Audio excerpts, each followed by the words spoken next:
All right, when we left off, we were talking about working on the Peanut specials with Bill Melendez.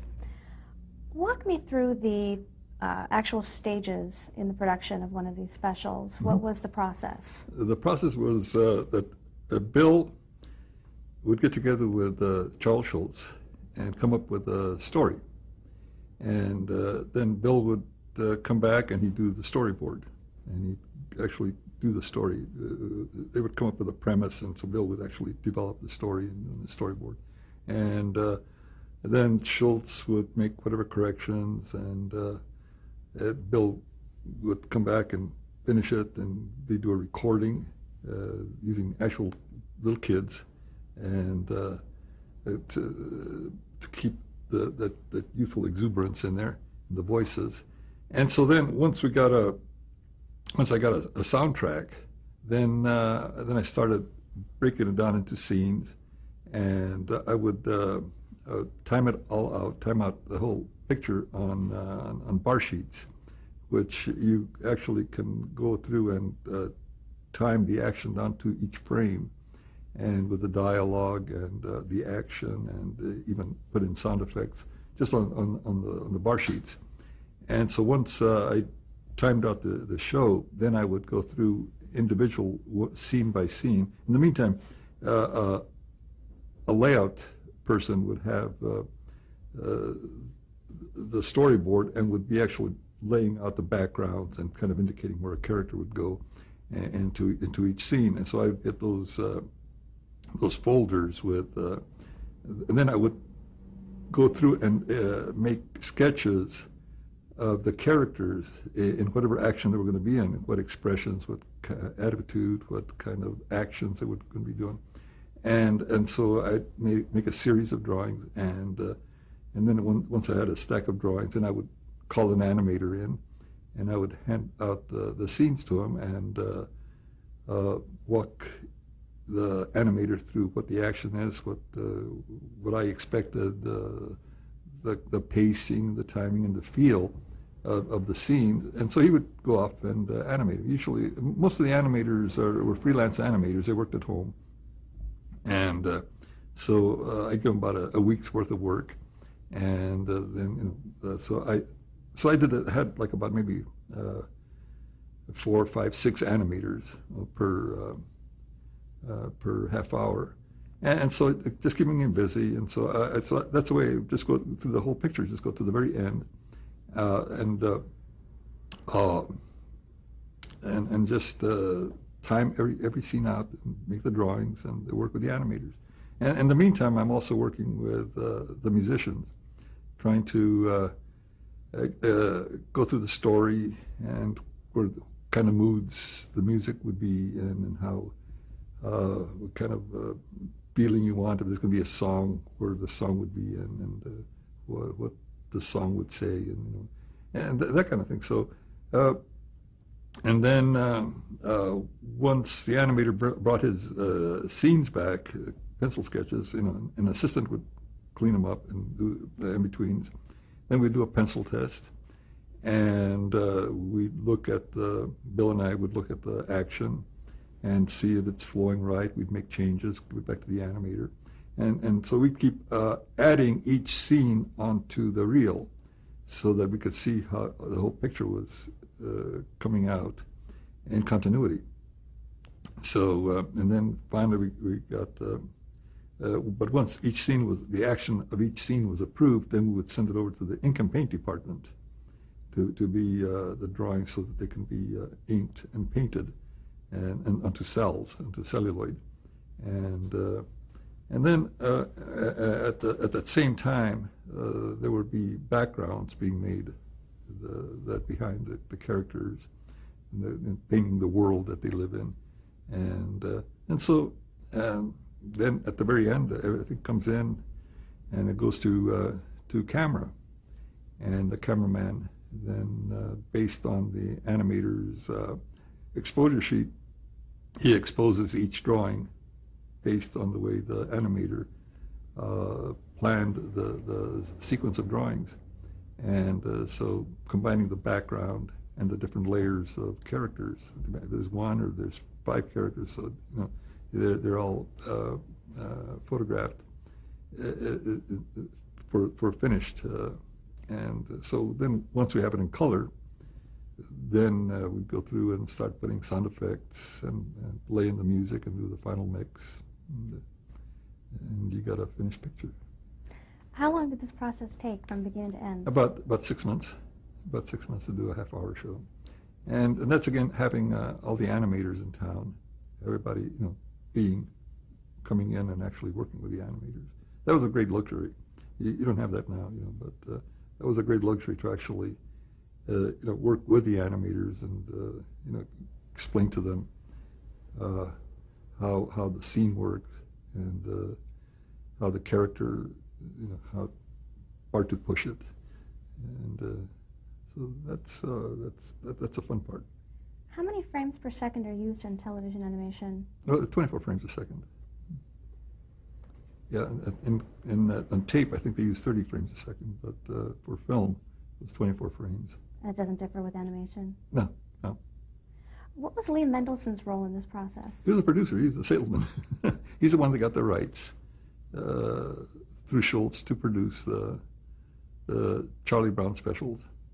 And then he partnered with Bill Melendez to actually produce the animation. And so Lee's was strictly business. He went to the networks and sold the show, and he did dealt with the syndicate, the United Feature Syndicate, that had the rights to the strip, and he worked with Charles Schultz, making sure that, and the business part of that arrangement was. So Lee's was a business, and Bill's was a creative, and it's a terrific combination. Now, as an animator and director, how closely did you actually work with Schultz? I worked a lot closely with Bill. I worked with Schultz a couple of times when he would come into town. One time I went up to Santa Rosa to meet with him and go over some stuff. But most of the 90% of the dealing was Bill was with Schultz. But if Sparky came into town, he'd stop by and we'd talk about various things, depending what the project was. Describe Charles Schultz. Again, he was a gentleman. He was the cartoonist that every other cartoonist wanted to be, because of success. Because the thing that made him unique, I think, is that he did everything himself. Those ideas for the strips were all his. The drawings, the rough drawings he made, he cleaned up his own drawings. He did his own lettering.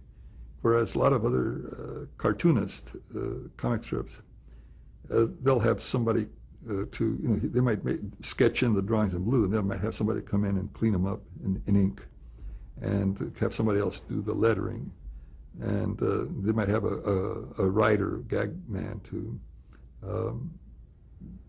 do a story or continuity or whatever.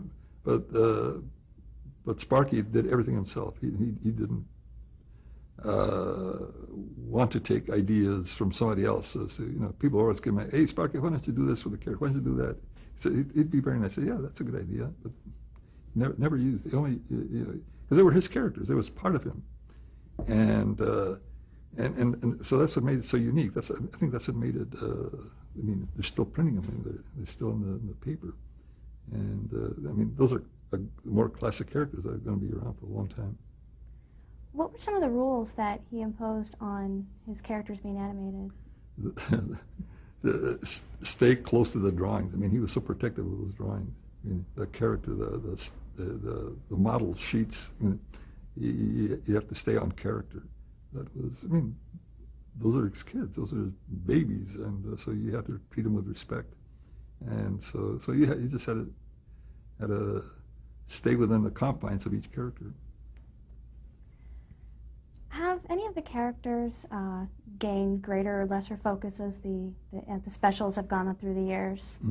I think Snoopy's role was greatly expanded, and because we had more fun with him, because you could really animate him. When he's playing tennis, whether he's the World War I ace, no matter what he is, you can have fun with them. You can actually move them around and get all these kind of expressions and push them. Why do you think the themes from the Peanut specials have resonated so deeply with viewers?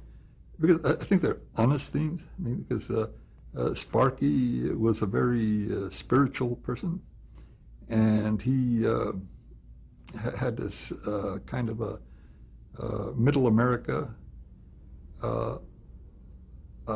feel for what the public likes. Walt Disney did too with Middle America. I mean, they connect with the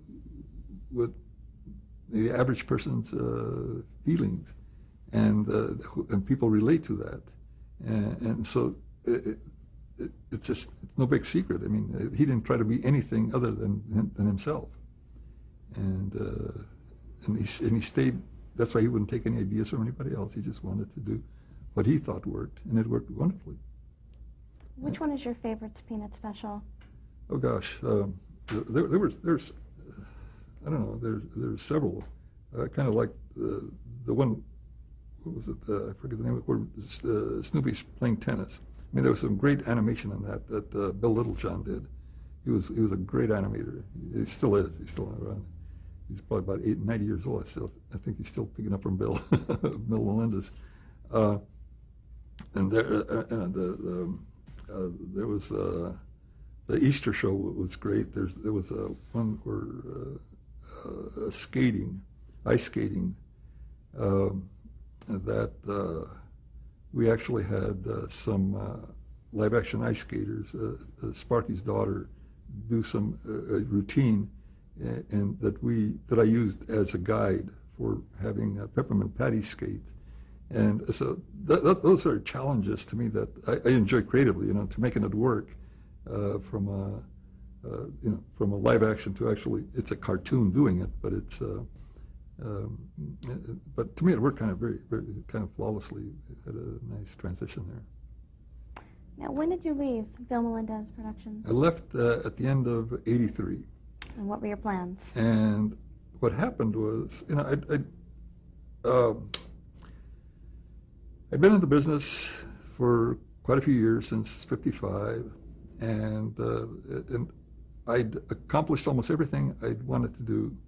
I'd animated, I directed, and there was still one thing that I hadn't done, and I always wanted to have my own little studio, to just do the kind of things that I would like to do, and call my own shots, and would just have my own little studio.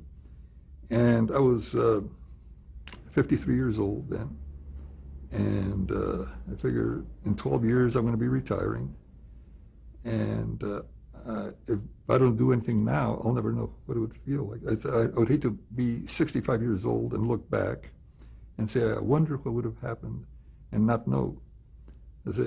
So I figured, well, if I do it now, if I fail, if it doesn't work out, well, at least I can go back and get a job, doing something else. But at least I'll know that I tried. I said, I don't think I could get to be 65 and know that I hadn't tried. So anyway, it was a great job working with Bill and everything. But so I quit and opened up my little studio, Film Roman, in January of '84. And so then my first job was a Garfield. Lee Mendelson says, we have this, I've got this Garfield special, and it says, would you be interested in doing it?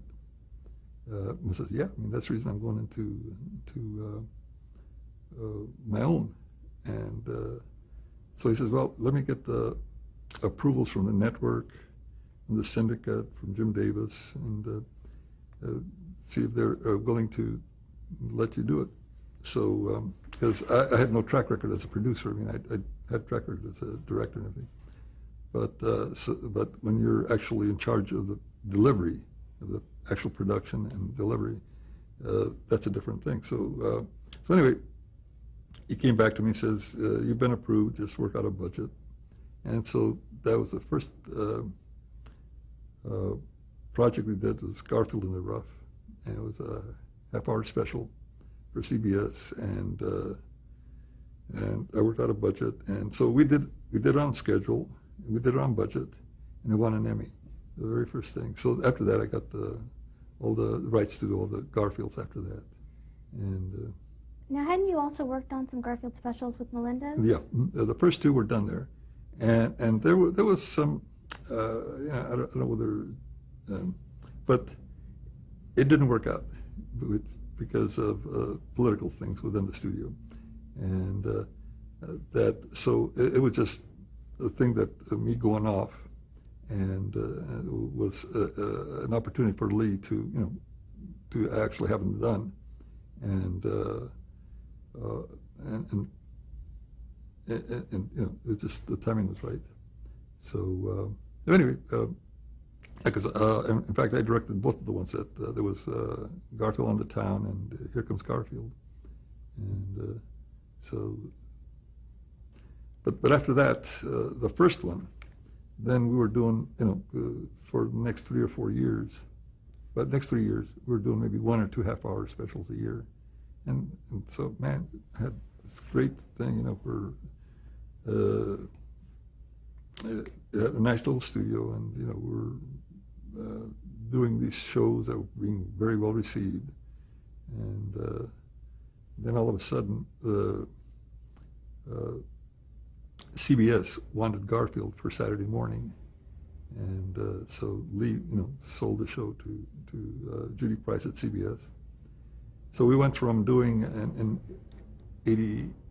88, we went from doing 1 or 2 half hours a year to doing 13 half hours. So we grew, and then the 88, 89 season, Garfield was the _1 show on Saturday morning. So Judy said, well, let's make Garfield an hour. So all of a sudden we're doing 26. So we started growing, and then Fox came in. The new network came in, and so we created a show for them, Bobby's World. Well, now before we get to that, there's still some things I wanted to ask you about working on the Garfield specials. Sure. Talk about working with Jim Davis. Again, I love working with creators like Jim Davis and Charles Schultz, and at MGM I'd worked with Walt Kelly on Pogo, and because these they're creators, and they know their characters, and the challenge for someone like me is to capture their vision on the screen, because they have a character that has been accepted by the public.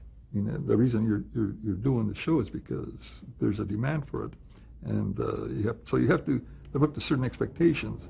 Most importantly, the creator, which with Jim Davis or Charles Schultz, whoever the creator is, and so to me it's a great challenge, is to work with creators like that have this vision for these characters and make it work on the screen.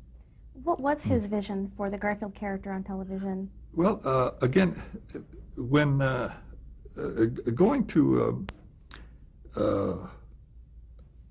a half-hour special, you're telling a story, and which is a half-hour story. Whereas usually a comic strip artist deals with 4 panels every day, but here all of a sudden you have to develop a story. There's emotions, there's conflict, there's whatever else. You want it to me, there's interactions between a lot of things. So you're telling a story for 20, 25 minutes, somewhere there. And you're trying to keep that story moving and interesting and the characters compelling. And that's the difference. Whereas on a daily basis, you're just, the people reading the paper, they get that and they're off into something else. So it's a different challenge. Whereas on television, you're hooked in front of a TV set for half an hour. So there's different challenges and different ways of meeting those challenges. Did Davis write the scripts for the specials? Yeah, for the specials. Yeah, he did all the stories, And he did the storyboards also. I mean, he loves animation, and to him this was a tremendous opportunity to go beyond. Because I think he also has this love for animation, and this was an opportunity for him to be involved in the actual production. So in his studio in Muncie, he and his team would come up with the story and do the storyboard, and I would get the board from him, and then we'd record it here in town, and then I'd assemble the team, and we'd churn out a whole half hour. I know that there were books that would come out Yep. about you. Did the books follow the specials, or did the specials come out of the books? No, the books came out of the strips, the compilation of the strips. In fact, at one point, the reason that CBS ordered a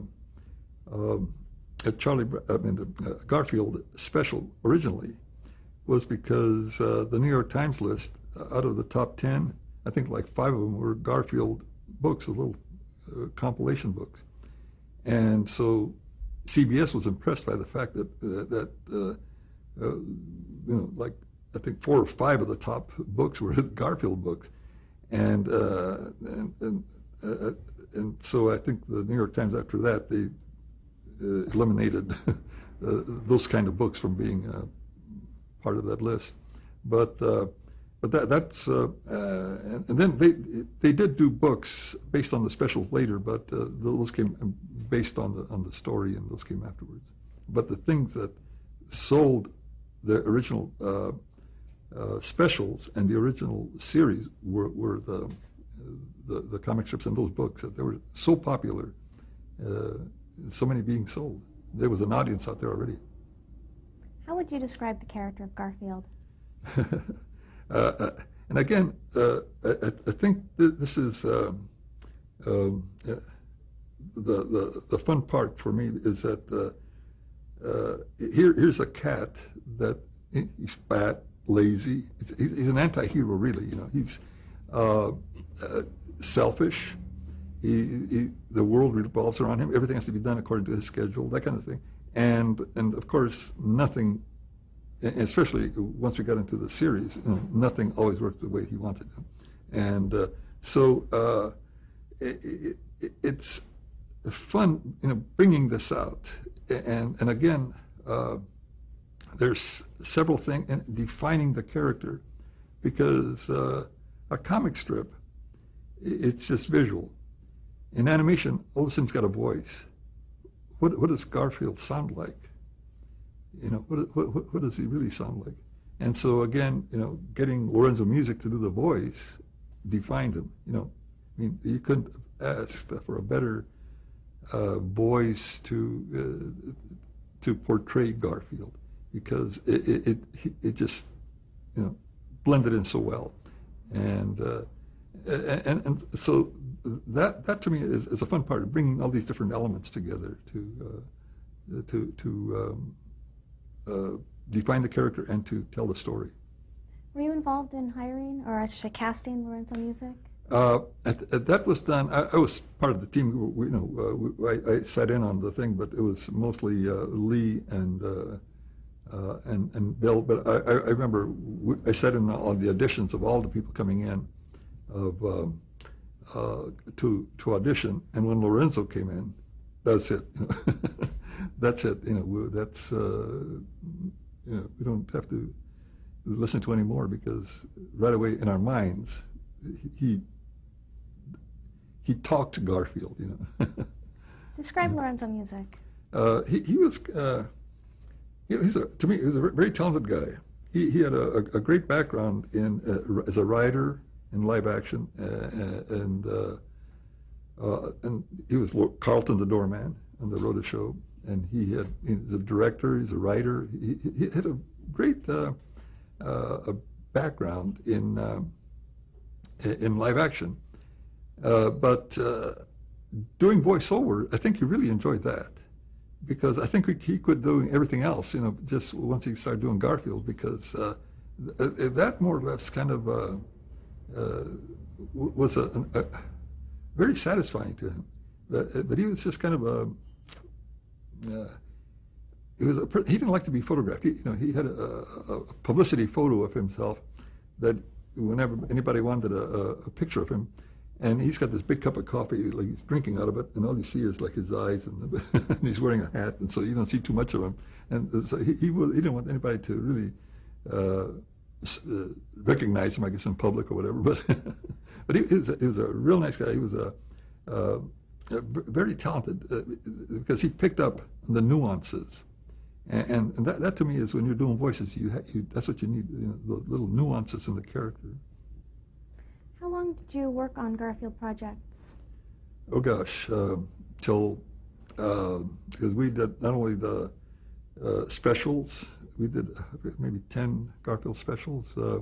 I did some commercials on Embassy Suites that I directed myself, And then the series, we did like about, 132 half hours of Garfield. So that's a lot. And they're still running, I think. Right now they're running on Nickelodeon. But yeah, Garfield's always going to be around.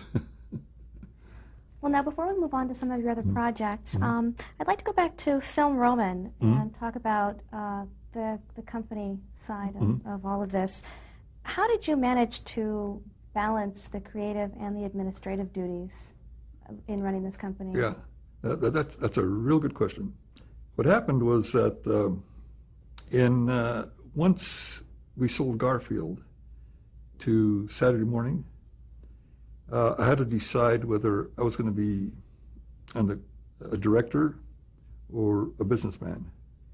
And it was an opportunity because I felt that I could always hire people that I knew, that I'd worked with, that I trusted, to carry on in the directing and the doing other parts of the things that I was doing.